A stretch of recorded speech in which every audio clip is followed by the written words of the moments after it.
On se retrouve donc pour cette revue de presse de l'économie.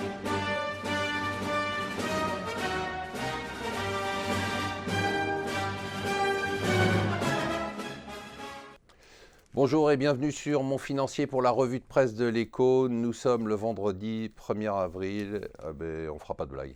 Voilà, alors le marché, petit coup de mou hier avec les indices qui ont un peu baissé, pas de raison particulière. Ce matin, le Japon s'est pris une belle claque avec une baisse de 3,65%. Un article très intéressant ce matin dans le Financial Times. Quel trimestre incroyable pour la Chine. Rappelez-vous, on a démarré le trimestre, ça devait être la fin du monde avec un dérapage totalement incontrôlé de la monnaie chinoise, de la politique économique et financière. Et puis on finit le trimestre avec un yuan qui est beaucoup plus fort, des interventions qui ont marché de la Banque centrale et surtout un classement incroyable sur les fusions-acquisitions dans le monde au premier trimestre. Eh bien, figurez-vous que la Chine casse tous les records. En un trimestre, elle a fait plus d'acquisitions à l'étranger que pendant toute l'année 2015. C'est quand même assez spectaculaire.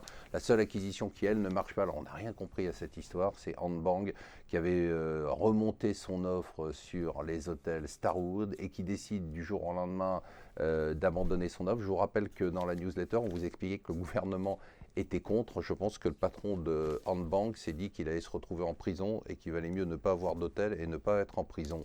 C'est toujours sympa quand on est cancre d'avoir quelqu'un qui a une plus mauvaise note que soi. C'est ce qui se passe entre la France et l'Espagne. L'Espagne a un déficit de 5,2%, on attendait 4,2%. Bon, l'Espagne va mieux, mais l'Espagne vient de très très très loin. Sa situation est compliquée. Je rappelle qu'elle n'a toujours pas de gouvernement. Ce serait 4,5 milliards d'euros, 4,5 milliards d'euros qui seraient envolés sur les 6 dernières années en escroquerie sur des sites, notamment des sites de Forex, des sites qui expliquent aux investisseurs qu'on peut gagner beaucoup d'argent sans faire grand-chose. L'AMF met en garde contre ces sites frauduleux, il y en a de plus en plus. Alors, ce qui est très étonnant, c'est que ça marche toujours autant et que les gens sont toujours aussi crédules.